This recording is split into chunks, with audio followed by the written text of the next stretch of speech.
Coach Rasheed? Hello. Can you hear?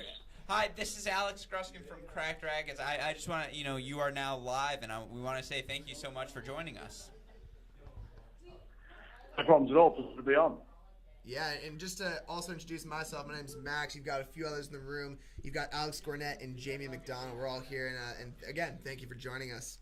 Yeah, cool. And so, Coach Rasheed, obviously this U.S. Open now in the books. We saw Djokovic take out Del Potro 6-3, 7-6, 6-3. We've talked a lot about the winner to unforced error ratio for Del Potro. Our consensus was that Delpo was not aggressive enough from the get-go. Would you agree with that assessment?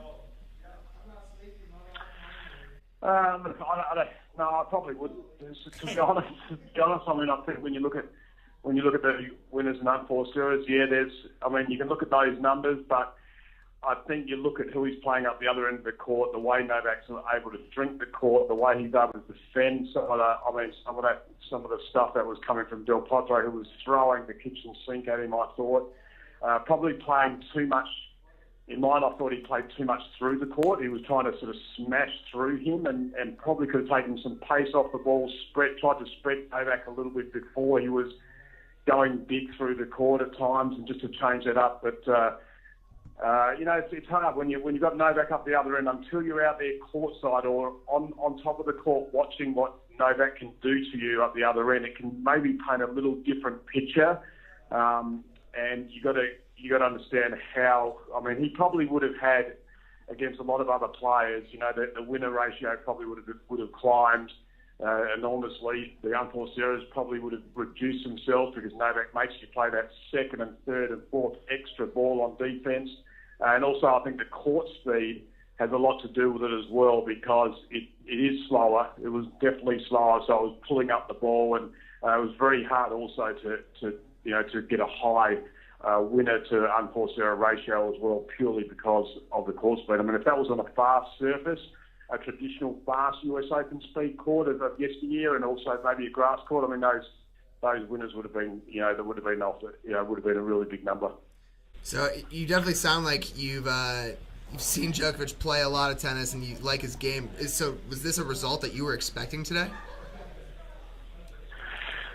I thought the way I watched Novak climb back up and resurrect his career after being injured and dealing with a lot of, putting his coaching team back together and getting back to the traditional fundamentals of what made him the tennis player where he dominated there for a period of time.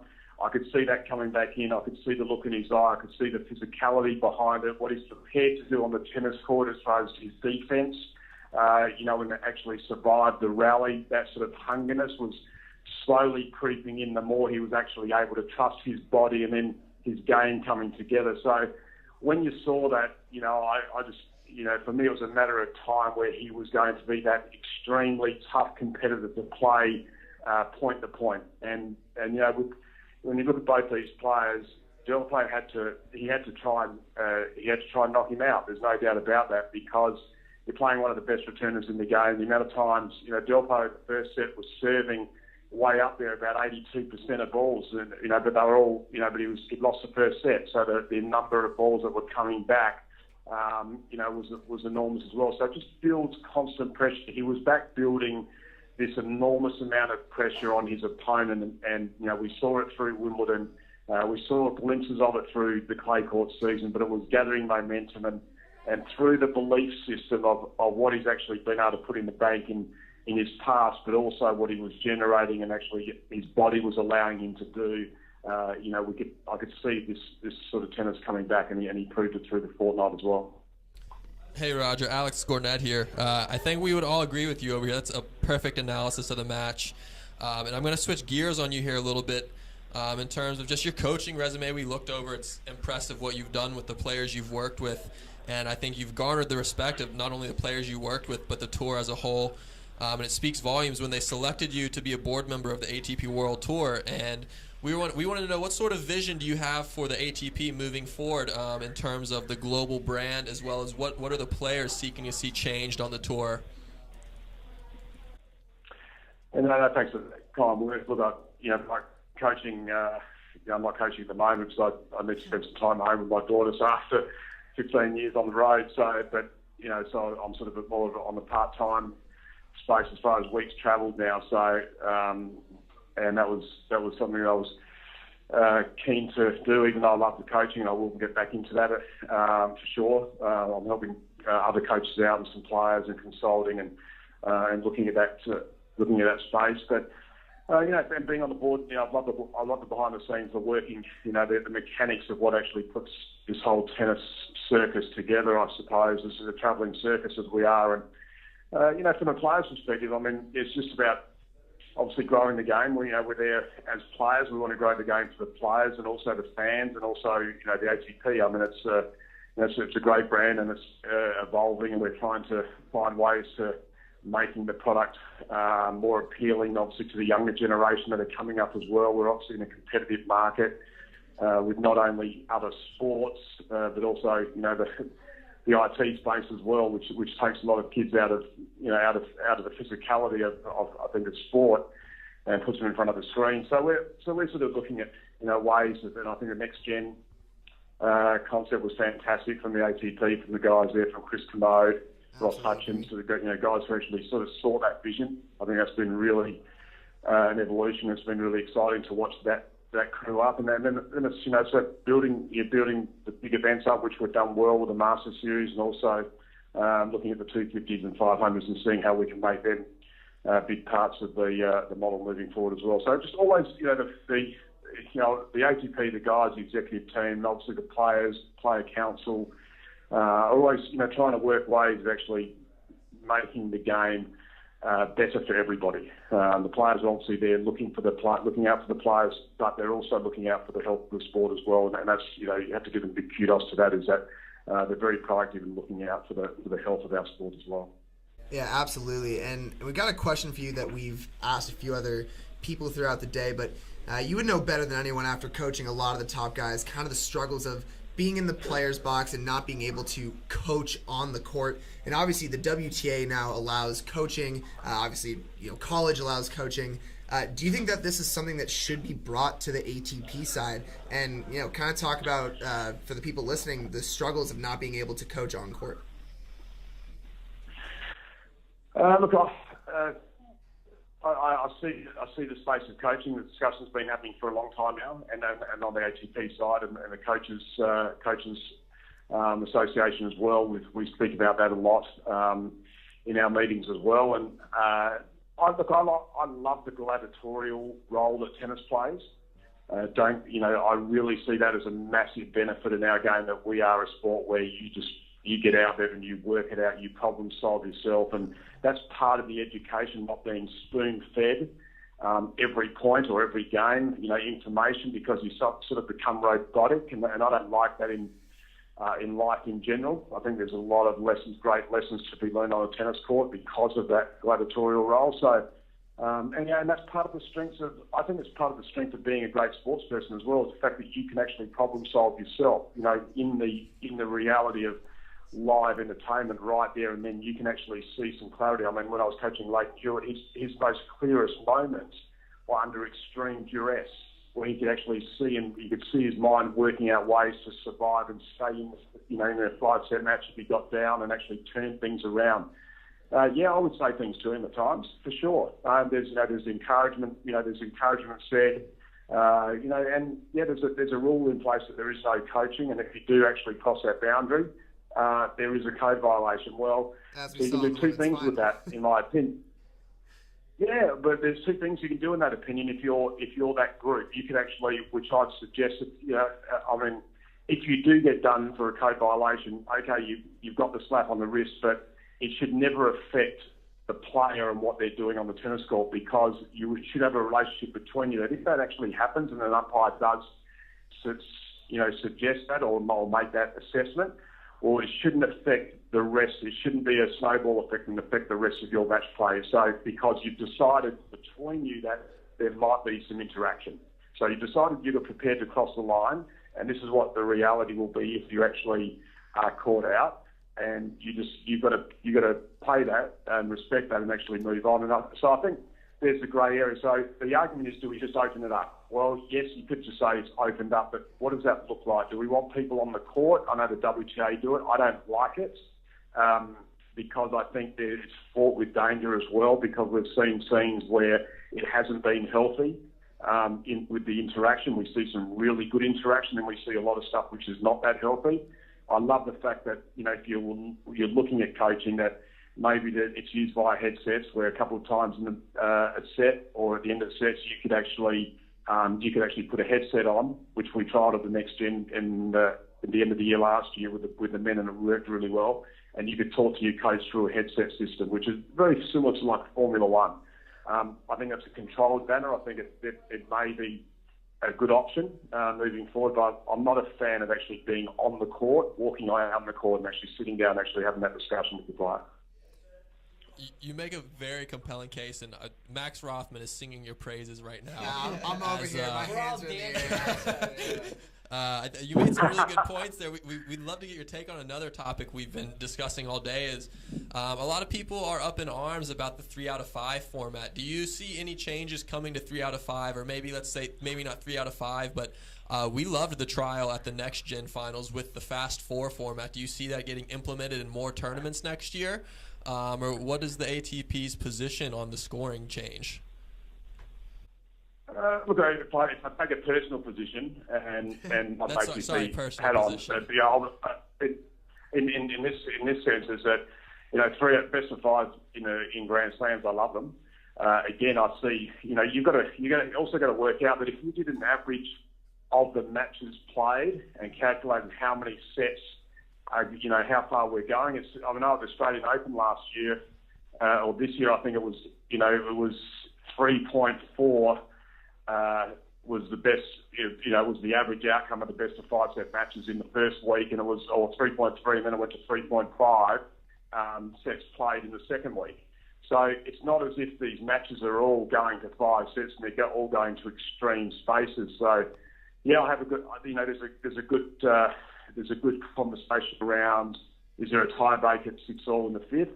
I like it if it's extended a little bit. It doesn't need to go, maybe it's 10-all, maybe it's 8-all, just to give it a little bit more meat on the bone right at the end, but obviously not extending all the way through where you've got these massive final sets which might physically take someone out, in 2 days' time. But, there's a few things with 5-set tennis matches is that, it keeps you honest.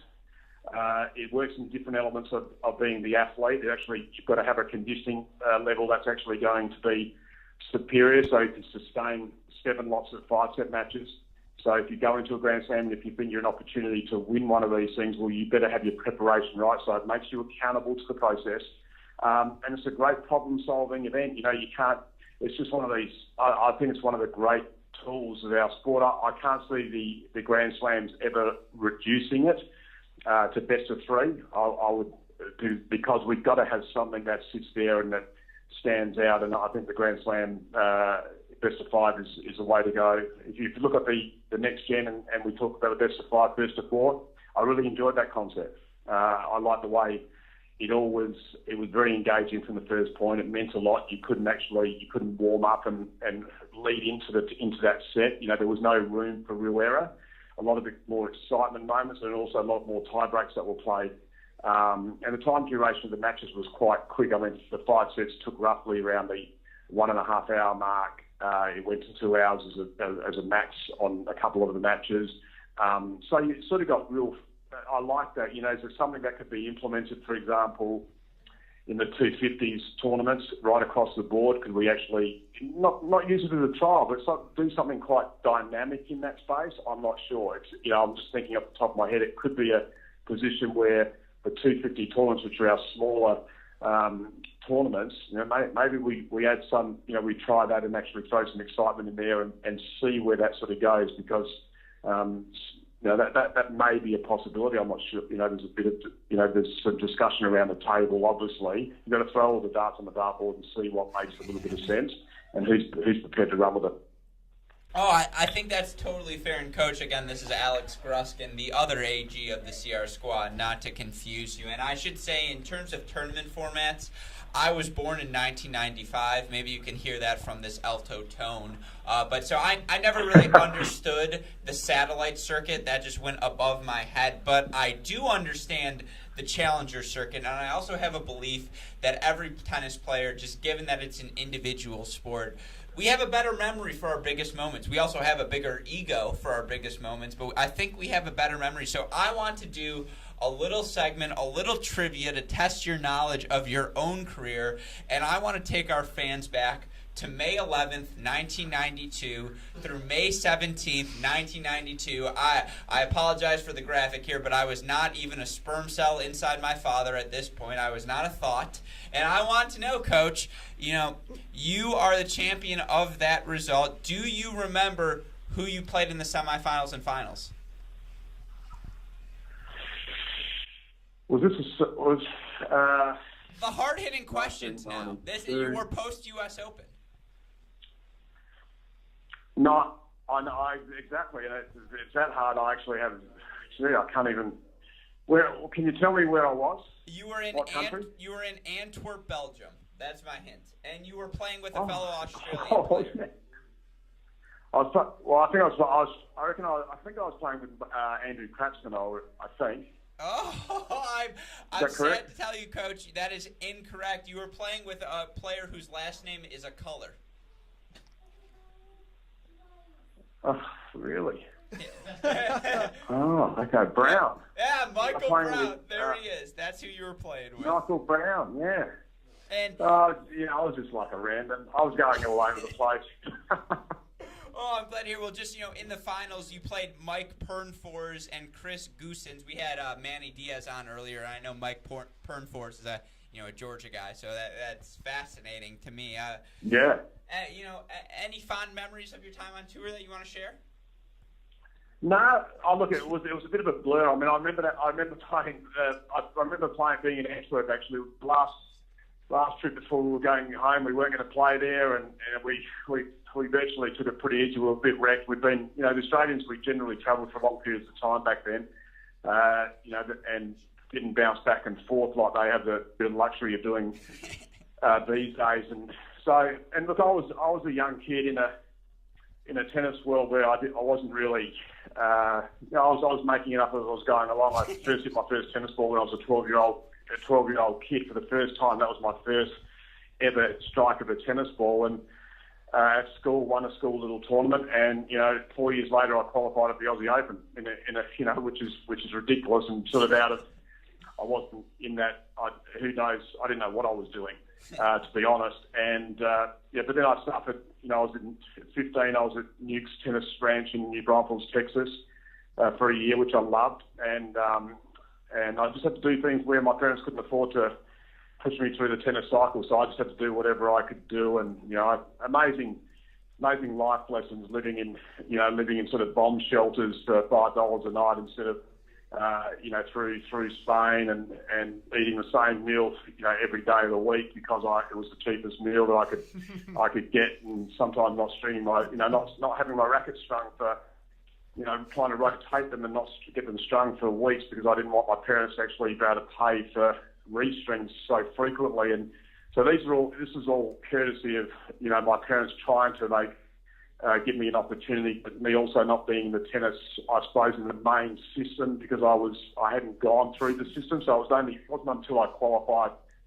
at the Aussie Open where I was then in an Australian team at the Australian Institute of Sport, and but at that stage I was suffering some major spinal problems from my back, so the rest of my career was really off and on the tennis court, not able to really ignite what I wanted to do. So I think driving myself into coaching, and actually, I've been on more centre courts than I ever would have as a tennis player, and played in the biggest. I've been involved in more of the biggest matches that I ever would have been involved in, and I've been lucky enough to use my sort of fueling and my passion for and my drive internally to give that to others. And actually, I think I'm more obsessive about the result of other people's success than mine, which has sort of been an asset to my coaching, I think. And I've loved every minute of the journey.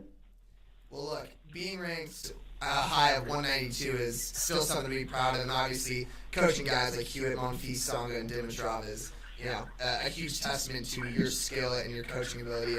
And Coach Rasheed, I hope I can call you that. It just sounds natural to me. We got one more question for you. No, it's very, very, very American that, so I'll go with it. I was going to say, Coach, do you think Roger Federer took the "Hey Roger" from you? Is it now always your Coach Rasheed? No, well, I like Coach Rasheed. I might whack that somewhere on the my top screen, real small print, because my daughter would think I'm bragging, and she doesn't like that. She says, "Dad, stay under." She's 11 and says, "Dad, stay understated, will you?" And I said, "I am, darling. Don't worry, it's okay." So no, look. I mean, and I like all the philosophy. As with the tennis has been. It's an amazing vehicle, amazing outcomes. We see so many different characters on the tour, both men and women. We're seeing some interesting, some different playing styles. I think we need to be a bit more creative in the way we actually teach young kids to play. I love the college level of the US.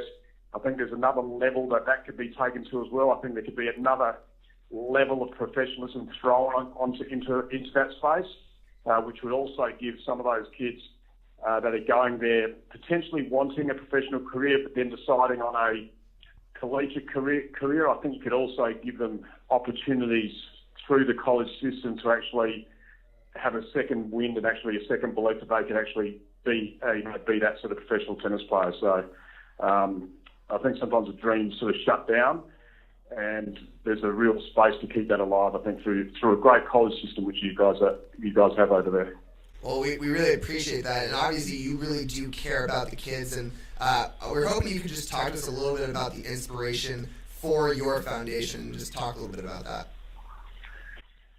Yeah, thanks very much. I mean, one thing's about to be at the top of the sport and be, it's be lucky enough and to have the privilege of living at the top end of it and breathing it and being on those big courts. And you've got to remember, a lot of people don't actually get that opportunity, even though they're travelling on the tennis tour. It's always sort of depending on who they're actually coaching. So there are different levels in that space. So I appreciate the opportunities that I've been given, and you've got to actually have some substance to actually have some sustainability at that level, obviously.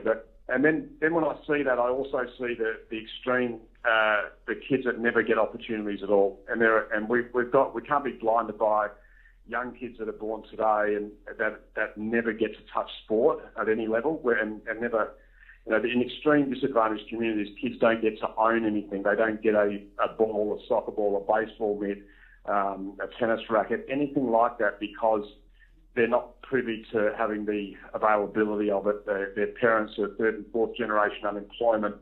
So my idea was to, I needed to change the language, the voices there, the culture. The only way you can do that, you're not going to do that with parents, because obviously they're already sort of well invested into their cycle. But the young kids, they're just a sponge of information. They're following the lead, and so I want to try and change the floor plan and the flight path of these young kids, and so using the medicine of sport. So I go into extreme communities, look at a community that's trying to do some good, and then we develop the sporting infrastructure. We just build open space parks, but with those open space parks, we activate it with sport completely, and not just green grass and a few bits of play equipment for the kids. So we've got tennis courts, ovals, running tracks, all those little things, and the size of the parks can vary. And then we just put coaching in there 3 or 4 times a week. So free for the kids, free product, free coaching, professional coaches, and mentoring through that system. And then we try and activate them and progress them through the club level as well. So all of a sudden their whole life cycle and their pathways change completely through the medicine of sport. And as you guys know, once you're involved in sport and you're involved in different types of energy there, and also people, then you get involved in clubs, and that takes another level as well. And it's a great tool and a positioning tool for these kids that have generally wake up, and by the time they're 6 and 7, they work out there's a ceiling on their life, and they're not the kid that runs around and sees blue sky. They see a ceiling, and that's not acceptable in my mind. So I think to make change at the real basement is fantastic. Absolutely, and look, what you're doing with your foundation is fantastic, and we definitely need more groups and organizations like that, so we thank you. And we also want to be cognizant of your time and appreciate all of the insight you've given us so far, but we do have one last question for you, and we always ask it. We are Cracked Rackets. We want to know when the last time you cracked a racket was, or if you have any great stories of a time where you did. Oh, geez, how long you got? I was an interesting kid because I played. I'm ultra competitive personally. Not my parents never played sport. I played Aussie rules football and then played tennis at 12. When you play an individual sport, and all of a sudden I was playing tournaments and all that sort of thing, and I was very hard on myself about being good and being perfectionist. And even though I'd only just started playing tennis, I needed to be good early. And by 14, 15, I was getting sponsorship and by Dunlop, and they had the Dunlop Max Ply and the Dunlop Fort, and I would just naturally bounce it on the ground because I was hacked off with the shot that I thought I should hit it 100 miles an hour near the outside of the line and hit it perfectly with 1% margin of error. Don't we all? Yeah, exactly. Like so I would crack these things, and they would just do hairline cracks and get bigger and bigger. And I had 3 rackets a year always. That was the sponsorship here in Australia, 3 rackets a year, and after that you paid a certain price, wholesale price. My dad at one point, he just got to the point, and I might do 1 or 2 in a weekend. And so my dad said, well, that's it. We're not actually buying any more rackets. So you've actually got to. So I was super gluing. I was going to a hardware shop and a homeware shop and getting this super glue and super gluing all my rackets. No way. And I reckon I think I've still got about 10 of them, these Dunlop Max Plies with glue all over them and trying to hold them together. And they, the re-strings would then have to be these super soft re-strings. And then we obviously moved to graphite racket, and that took another level because I could actually throw that. I had to use more force to smash that. So I went through let's say I went through my fair share of rackets, no doubt about that. But I got to the point where I worked out that I'm probably not doing myself any favours on the court. I think so look, I have a history. I like the crack rackets, but I would never pass it on. Okay, well. Look, we talked a little bit earlier about wanting to have a discussion in the future about whether, letting your anger out on court is a good thing. So we'll definitely have to bring you back for that conversation. But thank you so much for taking the time to be with us here today. No worries, guys. Really appreciate it, and have a good evening. Yeah, as well. Thanks so much. You as well, Coach Rasheed. Take care, and thank you again.